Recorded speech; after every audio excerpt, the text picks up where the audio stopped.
2017 yılı Uyghur diyarida avji olgan qayta tarbiyalash, terrorlikqa zarba berish va ikkiyuzlamachilikka zarba berish nomida Uyg'urlarni nishon qilgan cho'ng tutqunda turmalarga qamalganlarning ichida 55 yoshdan oshgan zo'r bir turkum Uyg'urlarning borligi oshkorlangan edi. Kişilik hukuk faaliyetçisi Jinbotin qurgan Şahit Biz Tori 2027 Mart günü e'lon qilingan tizimlikda tutilgan Uyg'ur ziyolilari, diniy o'limalar va yozuvchilardan bo'lib, 60 dan ortiq kishining tarjimali yer olgan.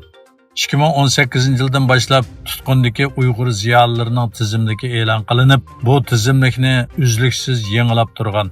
Kişilik hukuk faaliyetçisi Abduveli Ayıp Efendi'nin bildirishicha, tutqun qilingan Uyg'ur ziyolilarining ichida professorlik unvonidagilar asosan 60 yoshdan oshgan mo'ysipitlar bo'lib, ularning hayoti izchil xavf ichida turayotganligi ma'lum. Shunga navbatda bu vaqtdagi andishlar bag'ancha ko'payib bormoqda. Sharq Turkistondagi Xitoy rejimi nizom chiqarish xizmati yaqinda irqiy qirg'inchilikning asosiy shuarlaridan biri bo'lgan atalmish Junxo millati o'rtaq gavdasi engini umumlashtirishni cho'radigan asosda nizomnoma chiqarishni ta'kidladi. Xitoy xalq to'rining xabar qilishicha 25 mart 2024 yillik atalmish Uyg'ur avtonom rayonining yerlik nizom chiqarish xizmati yig'ini ochilgan. Yig'inda bulturqi yerlik nizom chiqarish xizmati xulos qilinib, 1 yillik nizom chiqarish vazifasi o'rinlashtirilgan. Xitoy rejimining bu yillik yerlik nizom chiqarish yig'inidami atalmish Junxo millati o'rtaq gavdasi engini mustahkamlash, Junxo madaniyatidan oziqlantirish, davlat o'rtaq tilini umumlashtirishni ta'kidlashni, Sharq Turkistondagi irqiy qirg'inchilikning davomli kuchayib ijro qilinayotganligidan bishorat bermoqda.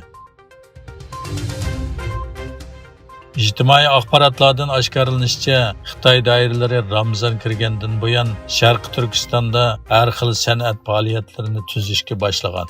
Bu faoliyatlarda dasturxon hozirlab, aholilarning ro'za tutgan yoki tutmaganligini nazorat qilgan. Shundaqla yoshirin ro'za tutganlarning ro'zasini buzishga uringan. Otishdagi bu faoliyatlarga necha minglagan kishi qatnashib, dog'dug'liq shaklda elib berilgan.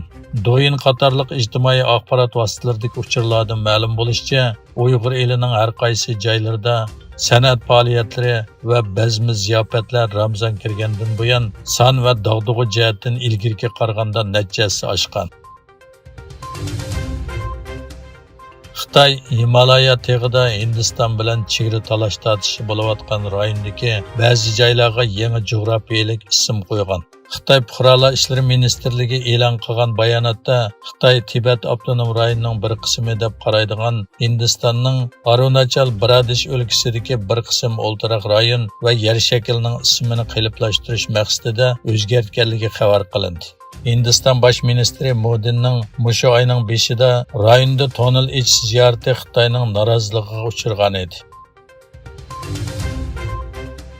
31 mart o'tkazilgan saylamda rasmiy bo'lmagan natijaga asoslanganda o'qituvchi partiya bo'lgan Cumhuriyet Xalq partiyasi Turkiya miqyosida 37,7% ovozga erishgan bo'lib, 1977 yildan buyon tunji qitim birinchi partiya bo'lgan.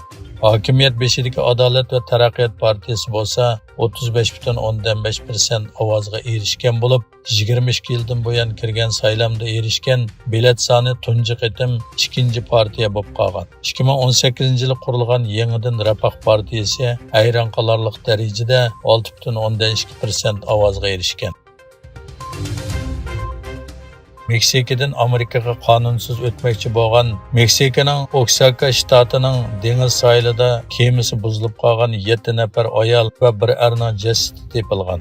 Meksika doiralarining bildirishicha, bu Xitoy fuqarolarining jasadi 29 mart juma kuni topilgan bo'lib, ular bir kun burun bir Meksikalikning kemasiga o'ltirib yo'lga chiqqan.